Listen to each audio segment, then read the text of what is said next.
Olá pessoal, tudo bem?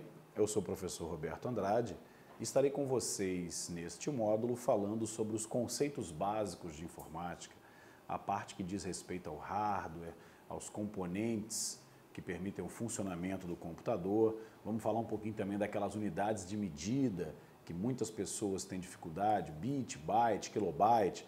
Vou te ensinar um macete, uma dica para que você não precise ficar fazendo cálculo na prova. Então fique atento, acompanhe aí com o seu material e principalmente durante a nossa aula algumas questões aí vão aparecer. Eu vou comentar com vocês essas questões para que justamente você veja a aplicação desta teoria, como ela vai ser cobrada aí na sua prova, tá? Como é que isso é aplicado de fato na sua prova. Bacana? Então vamos lá. Na aula de hoje vamos falar aí origens da informática, né? Essa é uma parte que você pode ler com calma, não precisa entrar em detalhe nisso. O que é hardware, classificação dos computadores, os tipos de computadores, a arquitetura de von Neumann, já caiu questão sobre isso e as pessoas, mas o que é von Neumann, que diabo é isso? Vamos falar sobre isso. Diferenças entre analógico e digital, que isso aí é pré-requisito para você entender as unidades de medida. Né? Vamos falar sobre o processador, sua arquitetura, placa-mãe, os barramentos internos, externos, as memórias, os tipos de memórias e suas características mais cobradas em prova e as pegadinhas que envolvem essas memórias. Tá? Então aí nós temos a origem da informática, né? É uma mistura aí de palavras, né? Eletrônica e matemática, que dá origem a esse termo informática aí. Né? E a parte, quando a gente pensa no computador, tem que pensar como no nosso corpo, tá? Nós temos uma parte física, que é isso que me permite aqui, ó, mexer as mãos, né? Estou falando com vocês. E temos uma parte lógica. Essa parte física é o hardware, é a parte dura, né? A parte tangível. Porque o conceito de hardware é muito simples. É tudo aquilo que é tangível. Tudo que eu posso tocar é hardware. Aquilo que eu não posso tocar é software. Então, por exemplo, os meus pensamentos, né, os meus sentimentos aqui na minha cabeça seriam comparados à parte lógica, à parte do software. Tá? Agora, tudo isso que eu posso pegar, tocar, seria então o hardware. Esses são alguns conceitos de hardware que já apareceram em prova. Falar que é toda a parte física do computador, tá certo isso? Tá correto. Tudo que é corpóreo, tangível, posso tocar ou pegar é hardware, perfeito. Os componentes de um computador e seus equipamentos são bons exemplos de hardware. Teclado, mouse, impressora, todos esses elementos são itens de hardware. Diferentemente do hardware, o software não é tangível. Software é a parte lógica, como eu já comentei com vocês aqui. E software nós vamos falar mais à frente, né? Para comentar com vocês sobre os tipos de software, né? Se você tem aula de Linux, né, previsão aí de Linux no seu edital, nós temos que falar sobre os tipos de licença de software, eu tenho que explicar o que é software livre, então esse capítulo software vai ser estudado mais à frente numa outra aula. O foco hoje é a parte aí de hardware. Bacana? Bom, e ele fala aí, uma primeira questão, vocês vão notar que eu trabalho dessa maneira. Eu dou a teoria e coloco uma questão. A questão muitas vezes você vai achar, mas está fácil, porque eu comentei recentemente o assunto. Mas eu quero que você examine aí a sua consciência da seguinte maneira. Poxa, eu teria condições de resolver essa questão antes da explicação do professor? Né? Porque agora ficou fácil. Mas antes eu teria condições? Né? Lendo as questões eu consigo entender o que está sendo cobrado. Porque justamente a ideia deste módulo, destes nossos encontros, é permitir que, primeiro, você entenda aquilo que a questão está pedindo. E segundo, consiga responder o que a banca quer, tá? Porque muita gente não consegue entender nem o que está lendo. Então, o primeiro processo é uma espécie de alfabetização. Eu estou te alfabetizando com os termos da informática. E depois, com o entendimento, você será capaz de resolver a questão. Nas provas, atualmente, nós vemos dois comportamentos muito presentes. E eu me preocupo muito com isso quando eu estou em sala de aula, procuro dar isso para vocês. O conhecimento clássico é cobrado e também as atualidades. Então, quando ele cobra coisas como hardware, internet, redes, ele está cobrando o conhecimento clássico. Mas quando ele fala de computação em nuvem, quando ele fala de IoT, SaaS, opa, ele está cobrando o quê? Atualidades. Então é importante você trabalhar com essas duas tendências. Entender o conhecimento clássico, que ele que te dá a base, muitas questões são geradas aí. Agora, não deixar de acompanhar as atualidades, as novidades e as novas terminologias, tecnologias que são criadas e lançadas aí. Por isso, vou trabalhar nessas duas vertentes com vocês, tá? Então aí, ó, a cenário alternativa que contém apenas elementos de hardware. Então qual seria a resposta aí? Ó, teclado, mouse e CPU. Importante logo deixar claro para você que muitos conceitos nós reproduzimos ou passamos adiante de modo errôneo, né? Como assim, professor? Vocês vão aprender durante o nosso curso que coisas como hacker, o hacker não é o criminoso, tá? O criminoso é o cracker. Só que a imprensa toda chama de hacker, né? Aí você vai entender lá na frente o porquê, eu vou explicar isso aí. Se você tiver a matéria de segurança da informação, certamente você vai esbarrar com essa explicação. Assim como aqui agora CPU. Muita gente pensa que CPU é aquela caixa branca ou pretinha lá, que às vezes você esbarra com o pé, né, a caixinha do computador, nada disso. CPU, a partir de agora, CPU é o processador, tá? CPU vem do inglês Central Processing Unit, que é a unidade central de processamento. Então, CPU é o processador. Quando você fala assim, professor, esbarrei com o pé na CPU. Opa, então você abriu, desmontou lá o gabinete, desmontou a torre e com um sapatinho de ponta fina você bicou lá, chutou o processador. Então, CPU não é aquela caixa. Chama aquela caixa do que você quiser. Torre, gabinete, como preferir, tá?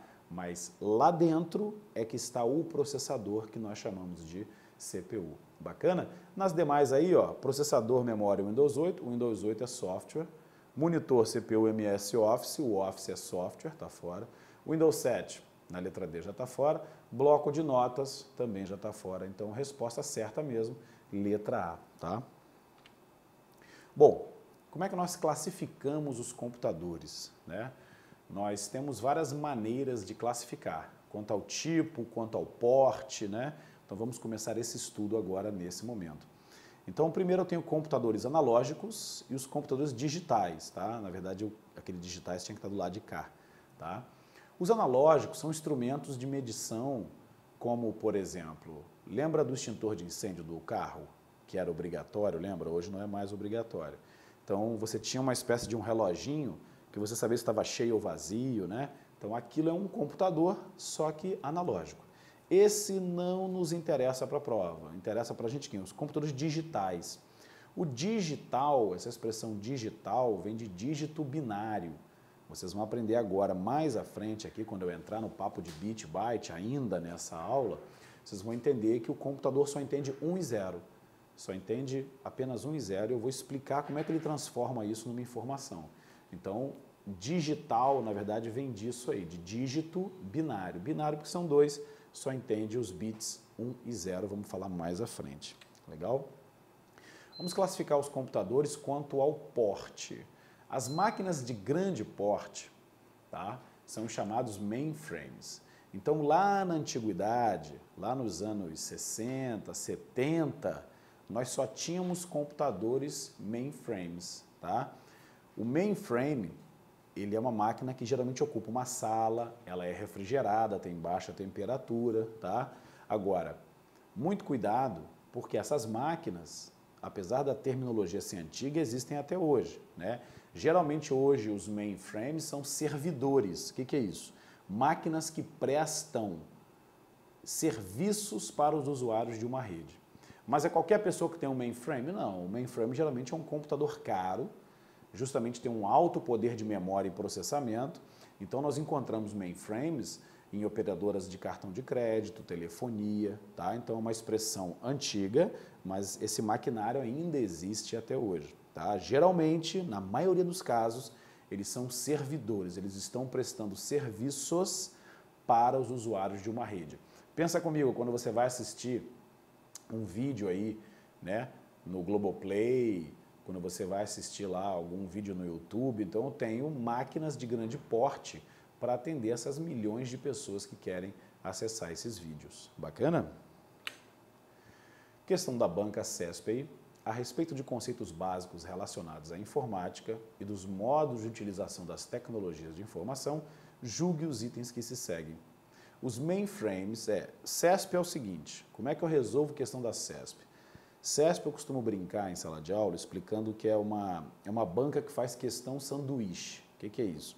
Ele põe uma fatia de verdade, né, de informação verdadeira, uma fatia de informação mentirosa, bota outra fatia de verdade. Então, a cada ponto, a cada vírgula, a cada período, você tem que ir parando e verificando se a informação está certinha, tá? Porque ela vai construindo esse sanduíche, no meio da questão ela coloca uma informação falsa e aí você pode se enrolar. Além disso, a CESP tem uma outra característica, né? Toda vez que encontrarmos palavras como nunca, todas, somente, sempre, essas palavras já são indicativo de que tem alguma coisa errada na questão. Bacana? Os mainframes, computadores com alta capacidade de armazenamento de dados, até aí está perfeito. Tem baixa capacidade de memória? Não. Então, se ele tem alta capacidade para armazenar, então ele tem também alta capacidade de memória. Tanto memória de trabalho, que nós vamos aprender aqui, que é a memória RAM, quanto memória de fato para armazenamento, que são as memórias secundárias. Então, essa segunda parte aí, ó, tem baixa capacidade de memória. Essa segunda parte do sanduíche aí, essa fatia aí está errada. Não sendo indicados para acesso simultâneo de diversos usuários. Então, essa outra parte do não sendo indicados também está errada. Então, a questão aí está completamente errada. Bacana? Mais uma aí, ó. É um tipo de computador de grande porte, ó, grande porte. Isso aí já mata a questão. Você já sabe que máquina de grande porte, como é que é o nome? Mainframe. Que se destaca por ter alto poder de processamento e muita capacidade de memória. Controla atividades com grande volume de dados, sendo de custo bastante elevado. Opera em MIPS, né, milhões de instruções por segundo, mesmo que você não sabia o que era MIPS, né, agora você sabe. Você tem noção de que quando ele fala grande porte, já sabe que é mainframe. O tipo de computador descrito é conhecido como, tá lá, mainframe. Depois eu vou comentar os outros, ainda agora mesmo, nós vamos começar a falar. Eu vou explicar o que é Ultrabook, né? Nós vamos comentar essas características aí de cada um deles. Legal? Máquinas de pequeno porte. Então, primeiro aí a ser comentado é o desktop, o computador aí que nós utilizamos em mesa, geralmente. Essa é a máquina que muitas pessoas têm em casa, né? Apesar de que muita gente já está migrando para plataformas móveis, como tablets, celulares, né? Mas o desktop, ele é introduzido aí pela IBM, tá? Lá entre os anos 70, meados dos anos 70 para os anos 80, a IBM cria o conceito de placa-mãe. O que é isso? Os computadores antigamente, os primeiros computadores, cada estante, cada armário era uma coisa. Então, um armário era processador, o outro armário era memória. Então, os componentes eram colocados em armários, por isso eram grandes e ocupavam salas inteiras. Aí a IBM pensa no conceito de placa-mãe, de concentrar os dispositivos numa placa só, para permitir a sua comunicação e deixar a coisa menor. Inclusive, isso é um nome que você vai botar aí agora no seu glossário de atualidades, né? A chamada nanotecnologia. O que é nanotecnologia? É a capacidade de construir dispositivos em escala microscópica. A nanotecnologia não é uma coisa só da informática, não é um assunto só da informática. A nanotecnologia está presente em várias coisas. Na farmacologia, com medicamentos com moléculas menores que são mais facilmente absorvidos. Na cosmetologia, nos cosméticos. Eu lembro quando eu era criança, eu tinha uma tia que passava creme Nivea na cara. Aí ficava com a cara toda empapada, aquele creme branco assim. Né? Hoje, quando você passa um hidratante, passa um creme, um protetor solar, o que acontece? Você nota que a pele não fica empapada. Por quê? Moléculas menores são mais facilmente absorvidas pela pele. Então, tudo isso é nanotecnologia. Nas roupas, para facilitar a lavagem ou evitar que as roupas fiquem molhadas para quem pratica atividades esportivas, geladeiras que têm nanotecnologia nas suas prateleiras.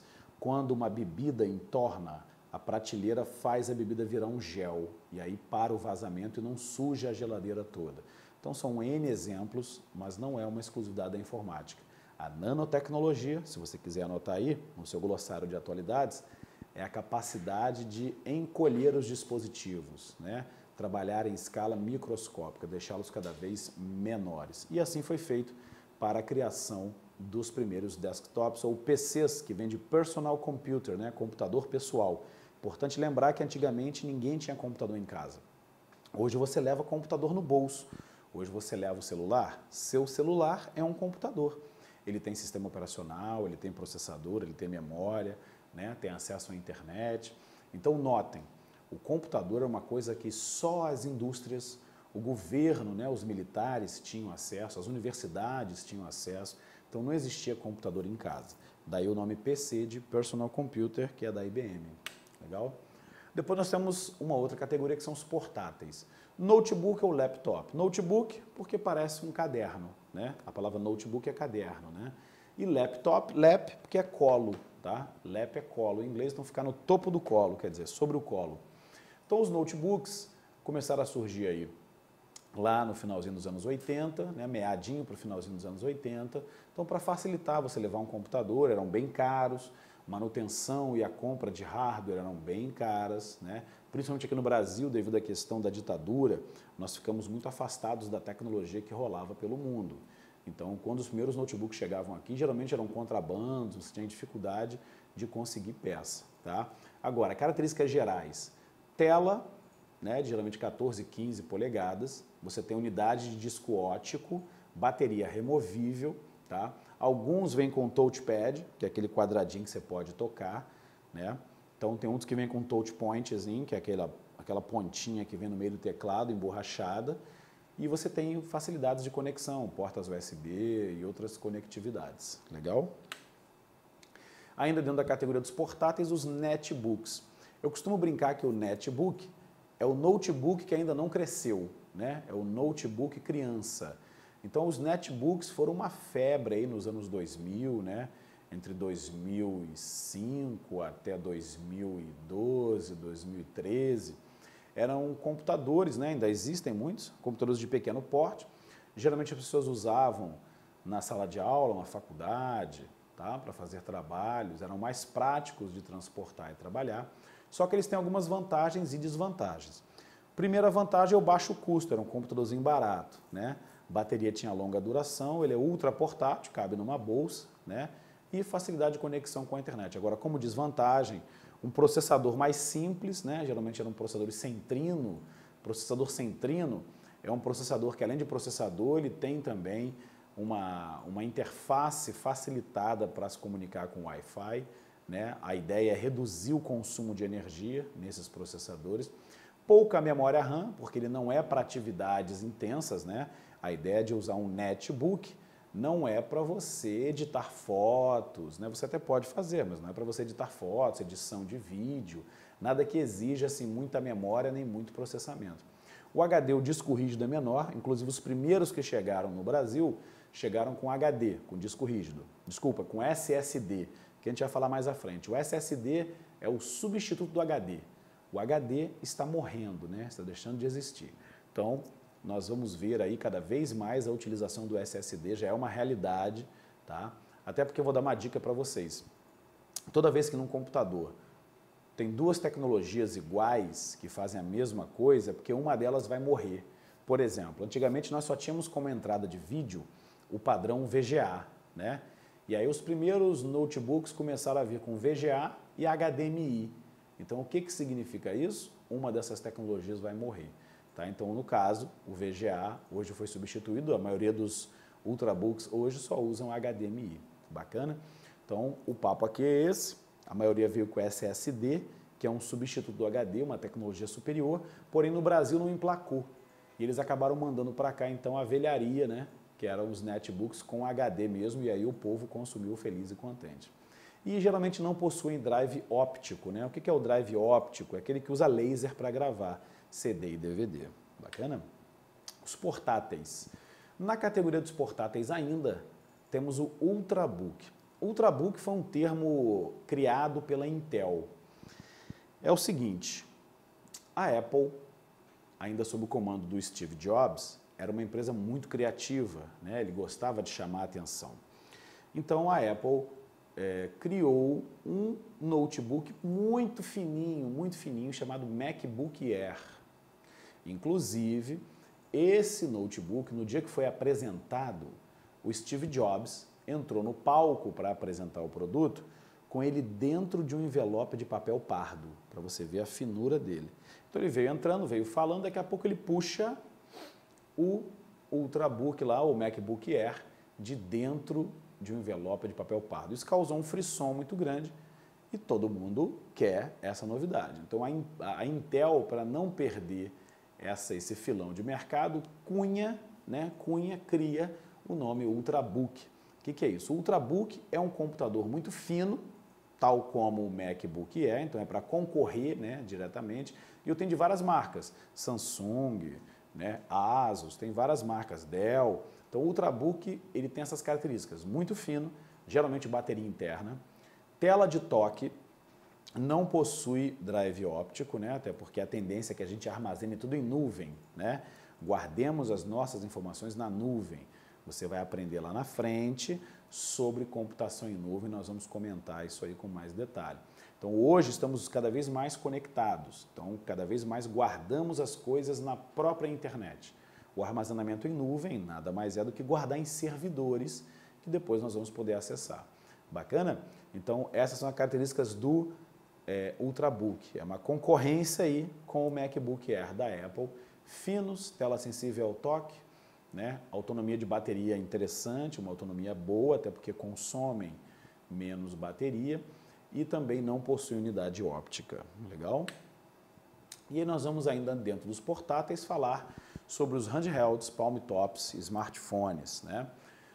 O que difere um celular convencional de um smartphone? Muita gente fala assim, o acesso à internet. Não. Os celulares antigos tinham acesso à internet através do WAP. Lembra disso? Deixa eu rabiscar para vocês aqui. Wireless Application Protocol. Lembra que você navegava através de um menu? Aquele celular antigo seu, aquele Nokia azulzinho, lembra que caía no chão, passava um caminhão em cima, ele nunca quebrava?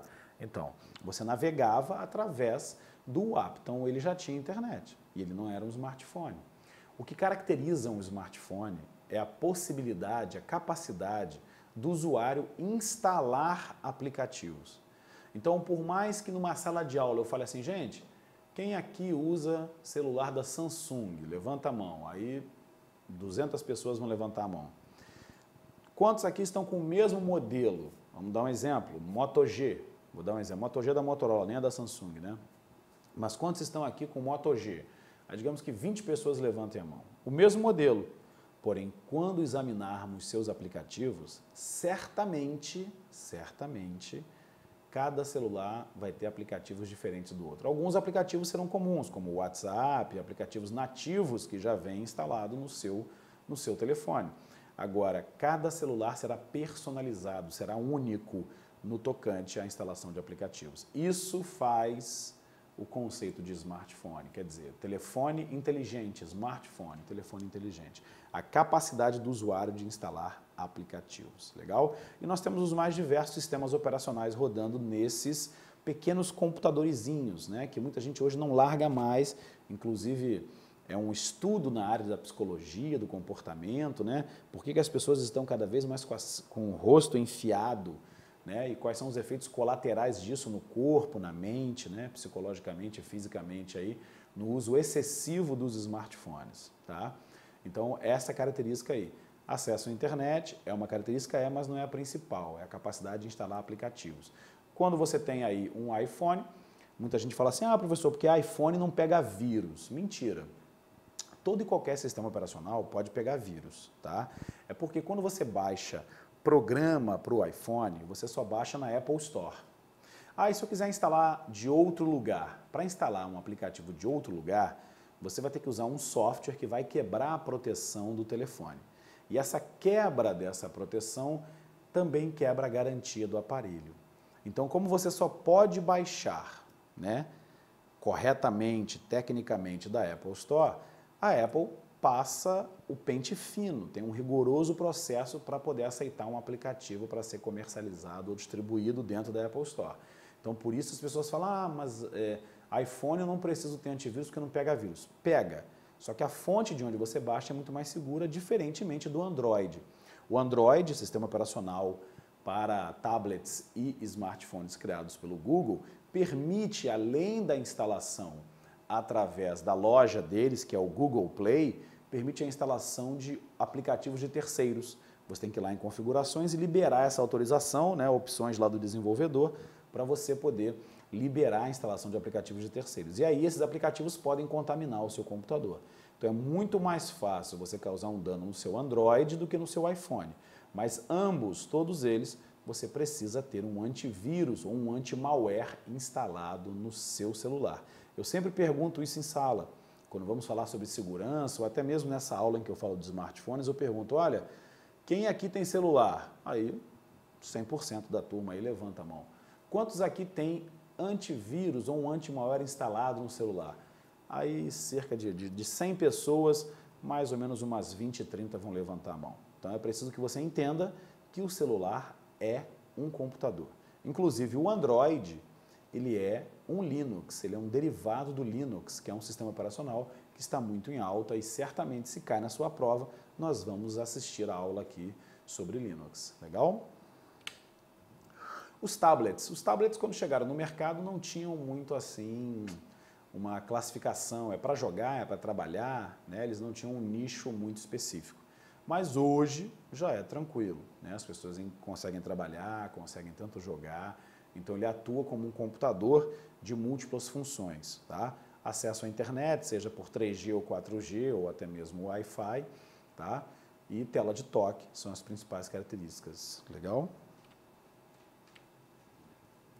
Como o software Android da empresa Google pode ser classificado? E aí ele é um sistema operacional para celulares e tablets, acabamos de falar aí, né? Os tablets são similares aos e-readers, leitores de livros digitais? Não. O e-reader não é um tablet, tá?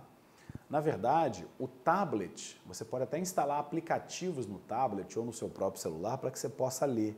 Por exemplo, aqui, ó, no meu celular, que está aqui, um celular da Sony, eu uso esse aplicativo aqui, que é o Mon Reader, tá? E eu escolho um livro que eu queira ler. Deixa eu abrir aqui. Ele está acessando, ó. Inclusive o livro está na nuvem, tá vendo? Eu estou com os livros na nuvem. E com esse aplicativo eu posso escolher uma pasta, tá vendo? Ó? Ele faz o download do livro e aí eu posso exibir o livro aqui diretamente na tela do celular. Então com o tablet você também consegue fazer isso, tá? Você consegue ler na tela do seu celular ou do seu tablet. Agora, o e-reader só tem essa função. Ele é feito só para isso, somente para leitura. Inclusive, eles utilizam uma tecnologia chamada e-ink, tá? Toda vez que você escutar isso aqui, ó, alguns relógios agora também estão vindo com essa tecnologia, desses relógios smartwatch. O que é o e-ink? É a tinta eletrônica, electronic ink, né? Tinta eletrônica. A tinta eletrônica, na verdade, é uma tecnologia que produz baixa emissão de luz contra os olhos. Você já tentou ficar lendo no seu tablet ou no seu celular por muitas horas? Já notou que você fica com a vista bem cansada, não consegue ler durante muitas horas? Por quê? Porque essa radiação luminosa cansa a sua visão. Nos e-readers, isso é substituído pelo e-ink, que seria a tinta eletrônica, é bem parecido com o papel, tá? Você tem uma sensação assim de que está lendo de fato no papel. Alguns até têm luzinha, né, iluminação para você poder ler à noite. Tem vários modelos, né, tem o Kindle, tem o Kobo, tem o Leve da Saraiva, então é só você escolher, até eu recomendo isso em sala de aula, por quê? Vocês que estudam para concurso, além dos livros de português, informática, tem toda aquela gama de livros de direito, né? E muitos até vão para a sala de aula com o Vademecum, aquela coletânea, né, de leis. Então você consegue num dispositivo como esse colocar 65 mil livros aproximadamente. Então ao invés de levar uma mala cheia de livros, compre um e-reader e coloque lá os seus livros para que você possa estudar. E eles são compatíveis com vários formatos, são capazes de ler PDF, então a própria apostila que você acessa aqui no curso está em PDF, você consegue abrir nesse dispositivo. Então, tablet e e-reader não tem nada a ver uma coisa com a outra. Bacana? Bom, no nosso próximo bloco, nós vamos começar a falar sobre como funciona o computador, nós fechamos aí a classificação dos tipos de computadores e vamos falar um pouquinho sobre a arquitetura de von Neumann, tá? Explicar para você o que esse cara aí teve de importante na informática e como uma questão de prova foi cobrada sobre esse assunto. Então, um forte abraço, fique comigo e até o nosso próximo bloco. Até lá!